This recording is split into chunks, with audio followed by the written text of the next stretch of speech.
গুজরাতের ঘটনা রাখবো, সেখানেও বাজি কাড়ল প্রাণ। 18 জনের মৃত্যু হয়েছে। গুজরাতের বনসকন্ঠায় বেআইনি বাজির কারবার। গুজরাতের বনসকন্ঠায় বাজির গুদামে অগ্নিকাণ্ড এবং সেখানে 18 জনের মৃত্যু হয়েছে। বাজির গুদামে আচমকা আগুন লেগে যায়। ঘটনাস্থলেই 13 জনের মৃত্যু হয়। বেআইনি বাজির গুদামে বিধ্বংসী আগুন, আহত হয়েছেন আরো 5 জন। একেবারে সেখানকার ছবি আপনাদের সামনে রেখেছি। বিস্ফোরণের তীব্রতায় ভেঙে গেছে এবং বাজি গুদামের ছাদ উড়ে গেছে।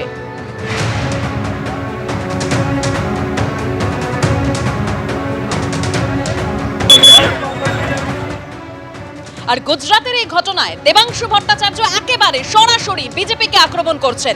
সেখানে তিনি কি উল্লেখ করছেন যে বাংলার ক্ষেত্রে আইন শৃঙ্খলার ব্যর্থতা, গুজরাতের বেলায় দুর্ঘটনা। বিজেপি নেতাদের নজর কি শুধু দক্ষিণ 24 পরগনাতেই থাকবে, নাকি গুজরাতের দিকেও নজর থাকবে বিজেপি নেতাদের? বাংলায় হলে মুখ্যমন্ত্রীকে দোষারোপ, আর গুজরাতে হলে দুর্ঘটনা। গুজরাতে বিস্ফোরণে মৃত্যু মিছিল নিয়ে বিজেপিকে আক্রমণ দেবাংশু ভট্টাচার্যের।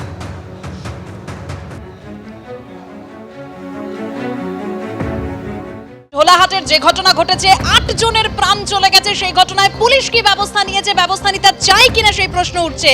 আর সেখানে চন্দ্রকান্ত বণিকের খুড়তুতো ভাই অরিন্দম বণিক তিনি অভিযোগ করছেন যে বাজির বেআইনি কারবারের জন্য পুলিশ এসে টাকা নিয়ে যেত। কি বলা হচ্ছে পরিবারের তরফে, রাখবো আপনাদের সামনে। এই যে বাজিটা এখানে ব্লাস্ট হলো, তাহলে আমাদের জীবনের কি কোনো মূল্য নেই? কাল রাতে যদি আমার বাড়িটা ধরে যেত 3 হাতের তো দূরত্ব, তাহলে কি আমি বাঁচতাম? আমার মা কি বাঁচতো? পুলিশ অবশ্যই জানতো। পুলিশ সবসময় আসতো। এত বড় ব্যবসা, রামগঙ্গা থেকে শুরু করে কাব্যিক, ওদিকে আমরা ধরুন পোলেহার, লক্ষ্মীকান্তপুর, মথুরাপুর, সব জায়গা থেকে, অল টোটাল জায়গা থেকে বাজি নিয়ে যেতে আসতো। পুলিশ জানতো না? পুলিশ কালী পুজোর সময় এসে টাকা নিয়ে যেত, আমরা নিজের চোখে দেখেছি। এগুলো আজ প্রকাশ করলে হয়তো পুলিশের তরফ থেকে আমাদের উপর প্রেশার আসবে, পার্টির তরফ থেকে প্রেশার আসবে। পুকুরের পাশে পড়ে আছে, খানার পাশে পড়ে আছে, গাছের গোড়ায় পড়ে আছে, বেগুন গাছে পড়ে আছে, বালিশের ভিতরে আছে, আলমারির ভিতরে আছে। মারাত্মক ব্যাপার, যায় না। অফিসাররা টাকা নিয়ে যাচ্ছে, মাসে মাসে এসে লাইসেন্স দিচ্ছে। পুলিশ জানতো না? পুলিশ এসে মাসে টাকা নিয়ে আসছে। ঢোলা থানা এমএলএ যুক্তি আছে, সমীর জানা বাবু। বাংলা তো হচ্ছে এখন একটাই শিল্প রমরমিয়ে চলছে, যে শিল্পের নাম হচ্ছে বোম শিল্প। যত্রতত্র বোমা শিল্প চলছে। সাধারণ লাইসেন্স নিয়ে, সাধারণ ব্যবসার লাইসেন্সে বোমা শিল্প চলছে। পুলিশ প্রশাসন সব জানে, প্রত্যেকে তৃণমূলের লোক। মমতা ব্যানার্জি, আপনাদের মনে আছে এর আগে বোম শিল্প উদ্ধারে চিরুনি তল্লাশির আদেশ দিয়েছিলেন। বোমা মানেই তৃণমূল, আর তৃণমূল মানেই ধ্বংস। আর সেই কারণের জন্যই সব তদন্ত সেদিন শেষ হয়ে গেছে। যদি এই চিরুনি তল্লাশি চলতো, তাহলে আজকে এই দুঃখজনক, দুর্ভাগ্যজনক ঘটনা ঘটত না। আমি একটা কথাই প্রথমে দাবি করব, ইমিডিয়েটলি এখানকার থানার ওসিকে বরখাস্ত করা হোক এবং এসপিকে ক্লোজ করা হোক। তার কারণ, প্রথমেই এখানের এসপি তিনি কি জানতেন না যে তার এরিয়ার ভেতরে কতজন এই বাজির কারখানার সঙ্গে যুক্ত, কারায় বাজির ব্যবসা করছেন?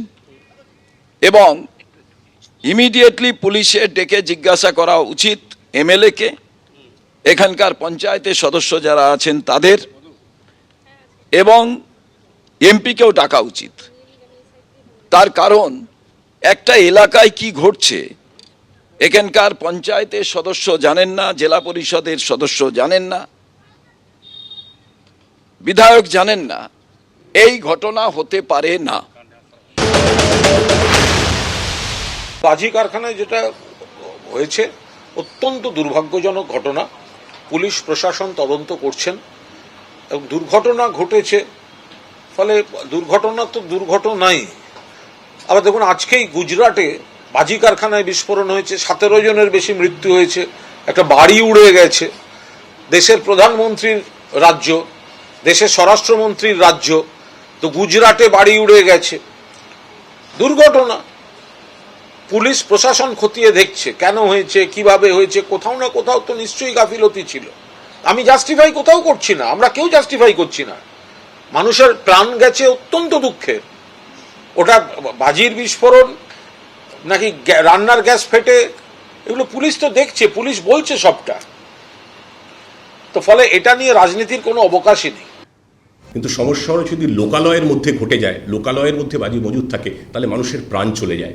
এই সচেতনতা বোধটা বাজি যারা ব্যবসার সঙ্গে যুক্ত আছেন তাদের মধ্যে আমরা আনার চেষ্টা করব, আমরা বৈঠক করব, আমরা তাদের বলবো যদি সমবায় ভিত্তিতেও যদি বাজি প্রস্তুতকারক যে ইউনিয়ন সংগঠন সংস্থাগুলি আছেন তারা যদি এমন কোনো স্থান নির্দিষ্ট করেন যেটা লোকালয় থেকে দূরত্বে, কোনো ধরনের দাহ্য পদার্থে যে কোনো সময় শর্ট সার্কিট থেকে আগুন ঘটতেই পারে, অন্য কোনোভাবেও ঘটতে পারে, কিন্তু যদি ঘটে তাহলেও যাতে মানুষের প্রাণহানি না হয় সেইটা সুনিশ্চিত করার জন্য সচেতনতা প্রয়োজন এবং সেফ স্টোরেজের জায়গা আইডেন্টিফাই করা যান।